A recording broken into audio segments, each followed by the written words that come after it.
microbiome et fertilité des sols, il va falloir que vous répondiez à la question, selon vous, y a-t-il un lien entre la fertilité des sols et la fertilisation des plantes? Voilà, je crois qu'on commence à avoir des réponses absolument unanimes. On est bon? Eh ben, écoute, Manu, je vais te laisser la parole hein, pour nous parler du lien entre la fertilité des sols et la fertilisation des plantes. Et Oui, alors, la parole est c'était à un peu toi. une question piège. Donc, moi, j'aime beaucoup les questions pièges. En fait, la fertilité, c'est une notion effectivement de production végétale parce qu'en fait, si on parle de fertilité d'un sol, elle peut être découplée de la fertilité des plantes. Des sols nus ont aussi des activités euh, et on peut considérer qu'il est fertile pour lui-même, en fait. C'était la partie de tout à l'heure qui était à droite, qui était la décomposition alors, des litières, mais des organismes vivants. C'est-à-dire que ceux qui vivent aussi peuvent, donc juste par les organismes qui passent ou qui y vivent, avoir des cycles de matière et donc donner des éléments nutritionnels, même s'il n'y a pas de plantes. Bon, petite question piège. Mais effectivement, nous, ce qu'on va rechercher en agriculture, c'est quand même un webinaire très axé sur les systèmes de culture. Bah, forcément, nous, ce qui va nous intéresser, c'est ce côté fertilité des sols pour la fertilisation des cultures. Alors, est-ce que c'est vraiment lié? Je vais essayer de vous y répondre. Déjà, la première notion, une plante. Je rappelle des bases, mais des fois, ça fait du bien, en fait, tout simplement. Une plante est immobile. Et donc, organisme sessile, pas le choix, elle est obligée de se nourrir dans son environnement, donc elle a des capacités de croissance, mais néanmoins, c'est bien dans la rhizosphère qu'il y a cette zone d'échange. La rhizosphère, c'est donc tout ce qu'on appelle le volume de sol soumis à l'influence des racines. Donc même si elles peuvent pousser, elles ne peuvent pas pousser à l'infini ou aller trop loin selon les espèces, les variétés. Et donc, on s'aperçoit assez vite qu'elle doit trouver sa nourriture à proximité. Parce qu'elle ne va pas faire 10 km comme nous. Donc, dans cette rhizosphère, il y a forcément le lien entre les racines et les micro-organismes, mais pas n'importe lesquels, justement, ceux qui s'intéressent à la plante. Il y a les micro-organismes entre eux, et c'est ceux-là qui, finalement, des fois, peuvent être décorrélés de la plante. Et on a, par contre, au niveau nutritif, proprement dit, donc fertilisation, la racine et la solution du sol, puisque c'est bien ça qu'elle va aller prélever pour aller chercher les éléments nutritionnels.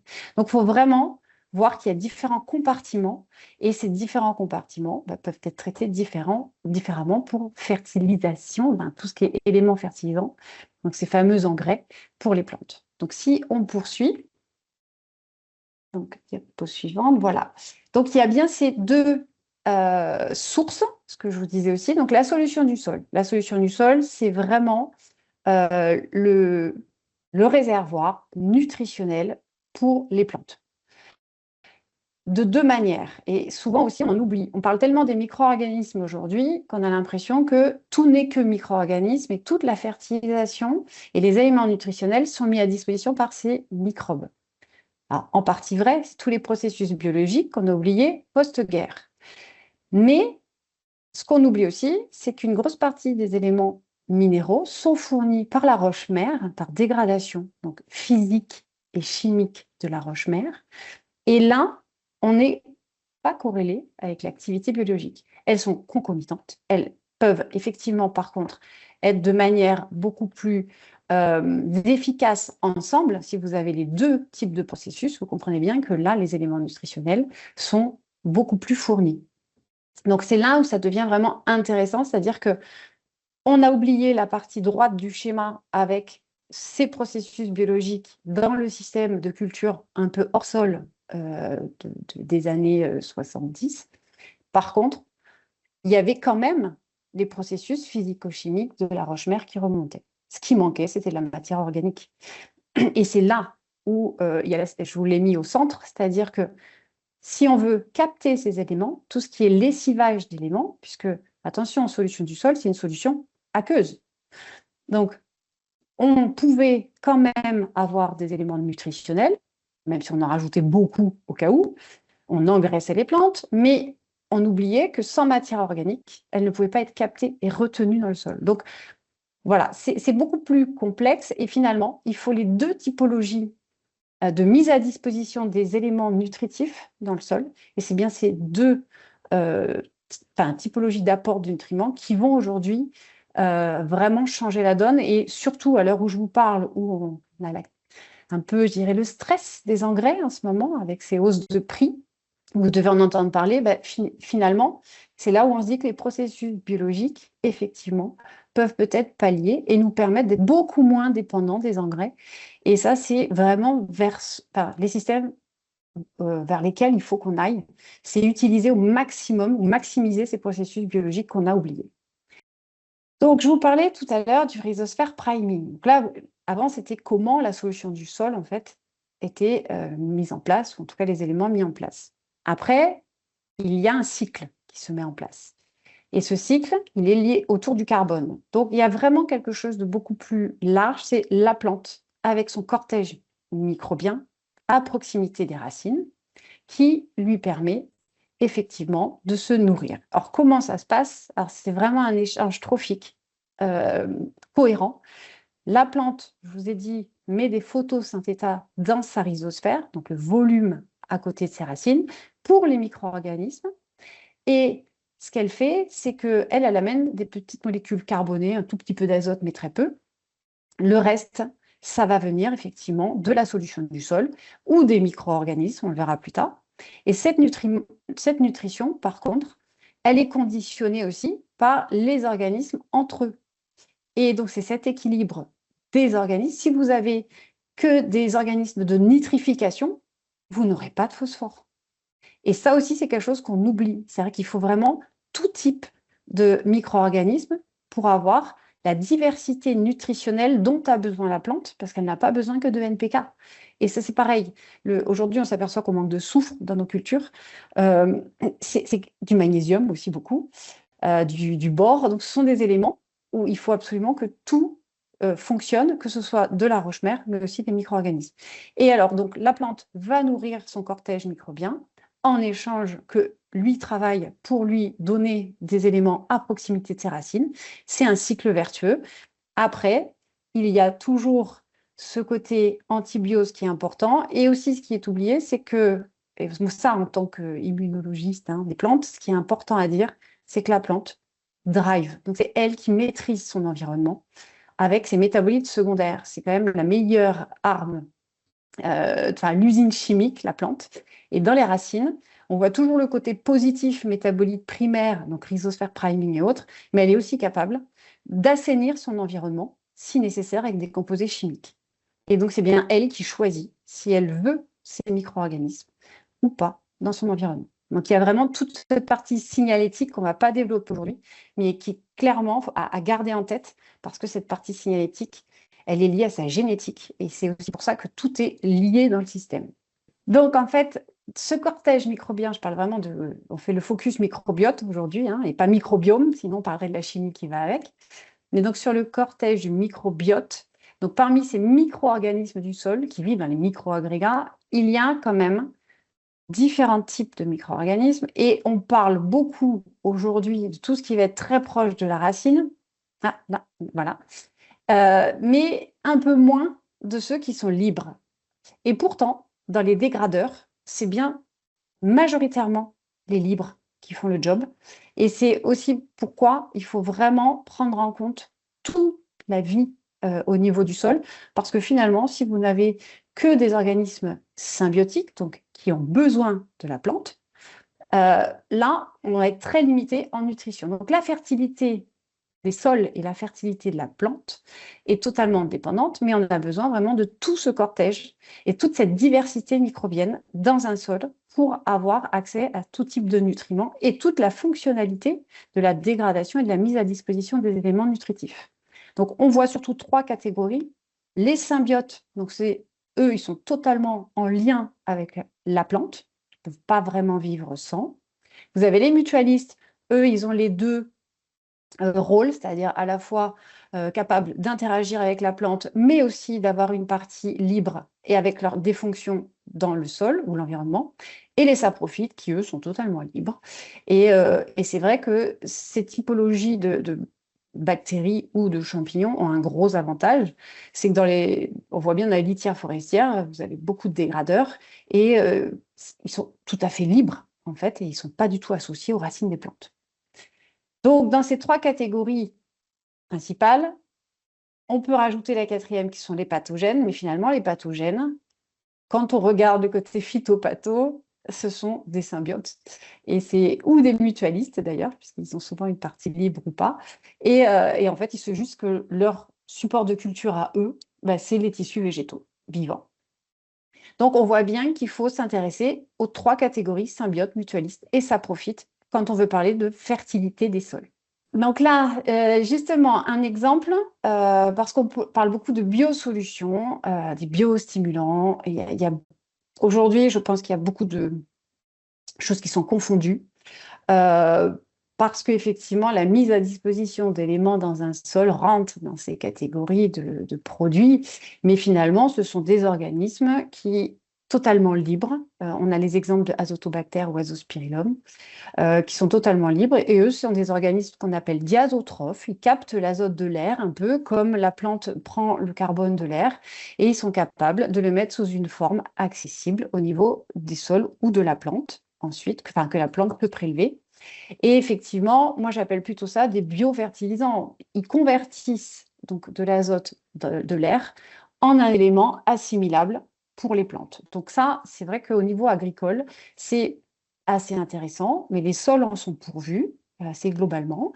Mais voilà, donc c'est vraiment une autre stratégie, alors qu'on parle beaucoup de symbiose, de mycorhize. Finalement, on peut aussi imaginer que ces organismes libres peuvent être vraiment un gros coup de pouce à l'agriculture en augmentant la fertilité des sols. Vous avez donc libre, enfin c'est les mutualistes un peu, ils sont entre les deux, donc ça dépend un petit peu de d'où ils sont à proximité des racines. Et alors ce qui est intéressant, c'est que là effectivement ils ont le double aspect par leur proximité avec la racine, ils sont capables de stimuler la croissance des plantes, puisqu'il y a des vraies interactions. Et tout à l'heure, sur mon schéma, il y avait vraiment le côté nutrition et le côté interaction, métabolique secondaire. Et là, on va plutôt passer là-dessus. Et on va plutôt toucher à des choses qui vont aller vers l'immunité ou la croissance végétative. Donc, tout ce qui va être production de phytohormones va aider la plante à croître. Donc là, on est sur d'autres typologies de microbes. Mais pourquoi elle les fait pousser? C'est parce que c'est mutualiste. Donc, elle va y retrouver quelque chose à la fin, in fine, c'est vraiment un échange, une association aussi. Et puis, par contre, ce qui est intéressant sur ces mutualistes, c'est que sans être pathogène, ils stimulent forcément les réactions de défense, puisque la plante, de toute façon, elle va interagir avec ces organismes. Donc là, on va plutôt passer vers le biocontrôle. Donc dans ce microbiote, on touche assez vite à des typologies d'inoculants qui peuvent être soit des biofertilisants, comme je vous ai montré, soit des types biostimulants, puisqu'on va être sur de la croissance végétale, ou même biocontrôle par la protection en activant l'immunité des plantes. Donc, vous voyez un peu le panel qu'il y a dans ce cortège microbien et qui a été oublié. Et aujourd'hui, il faut absolument qu'on le remette dans les systèmes parce que c'est des vrais coups de pouce, en tout cas pour s'affranchir d'une part des engrais et d'autre part des pesticides. Donc, si on prend la diapo suivante, là, je finis par ça parce que finalement, on parle beaucoup de ça aujourd'hui, les symbiotes, la recherche de la symbiose. Alors la symbiose, il ne faut pas croire que ce soit que les bactéries, il n'y a pas que des symbioses bactériennes avec les nodosités, nodulation. Donc le modèle légumineuse Rhizobia, par exemple. Mais il y a aussi tout ce qui est symbiose. La symbiose touche les champignons mycorhiziens. Et là, on va vraiment être sur d'autres dimensions. Tout ce qui va être bactéries, c'est souvent donc des nodosités sur les racines. Et ça, c'est un échange trophique, azote contre carbone. Mais c'est vraiment des systèmes très spécifiques. Et par contre, au niveau mycorhizien, donc ça, c'est un champignon. L'avantage du champignon, c'est qu'il a une exploration souterraine énorme avec des ifs qui peuvent aller très loin. Et c'est vrai que ça permet quand même à la plante, donc c'est une autre stratégie de symbiose, mais on n'attend pas la même chose. Elle ne va pas attendre de l'azote du tout. Là, elle va vraiment attendre la capacité à aller beaucoup plus loin que ses racines avec ce type de symbiose. Et c'est vrai que ça peut être un gros coup de pouce également. Mais vous allez voir que c'est conditionné, c'est pas si facile que ça de manipuler ces symbioses. Donc là, c'est vraiment pour vous montrer que tout simplement, la symbiose donc bactérienne, déjà, donc c'est des microbes bien spécifiques qui ont cette capacité-là à faire des nodosités. Et on est vraiment à proximité des racines puisqu'on est sur les racines. Au niveau des ifs, là, on va aller chercher d'autres éléments et la plante a vraiment besoin d'éléments majeurs. Et donc, elle va échanger son carbone contre, cette fois-ci, avec les mycorhizes, plutôt du phosphore, et de plus en plus l'eau. Voilà. Quand on a des stress ou des à-coups climatiques, les ifs, tout ce qui va être mycorhizes, ça va être une prospective pour aller chercher un peu plus d'eau ou des solutions de sol, beaucoup plus loin que ce que la racine elle-même est en capacité de faire. Donc, c'est un coût métabolique moindre.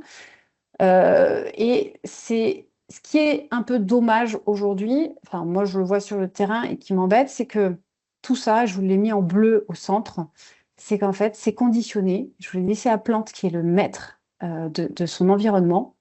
Et ça, elle ne le fait qu'en cas de carence nutritionnelle. Et de tous ces inoculants microbiens, notamment les symbioses qu'on promeut un peu de partout, finalement, si la plante n'est pas en carence nutritionnelle, elle ne va pas utiliser cette typologie parce que ça a un coût. Elle va donner quand même beaucoup plus de carbone que ce qu'elle relargue naturellement dans son environnement. Donc ça aussi, c'est quelque chose, donc on va l'aborder, mais il faut le garder en tête. La plante est maître de son environnement, y compris tellurique, donc au niveau de l'hérisosphère, et c'est souvent que quand elle en a besoin, c'est un appel au secours. Et là, elle veut bien partager son environnement. Là, en fait, on était sur la fertilité des sols pour la fertilisation des cultures. Donc, j'aime beaucoup ce petit schéma. Le petit tracteur est repris de chez Célestin, quand même.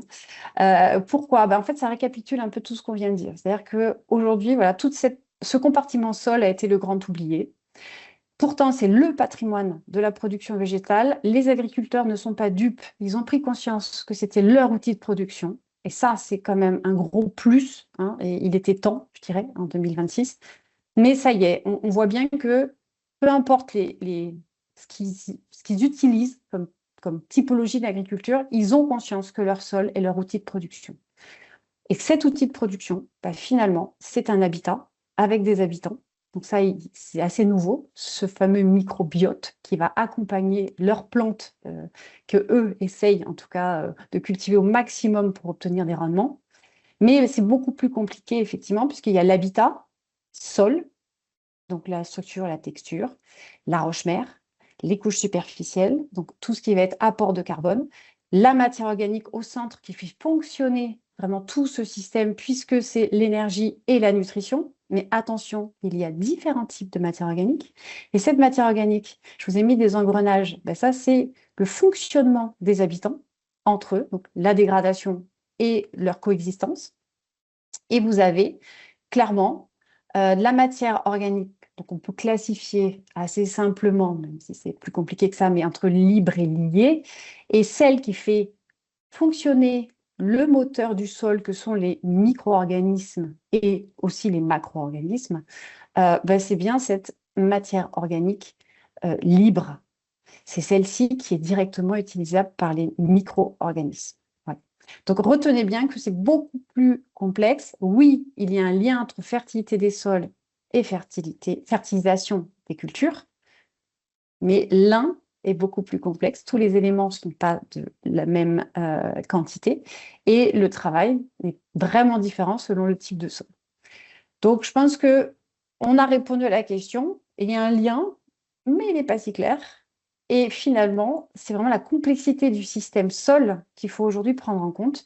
Et les microbes ne sont qu'une partie de la solution.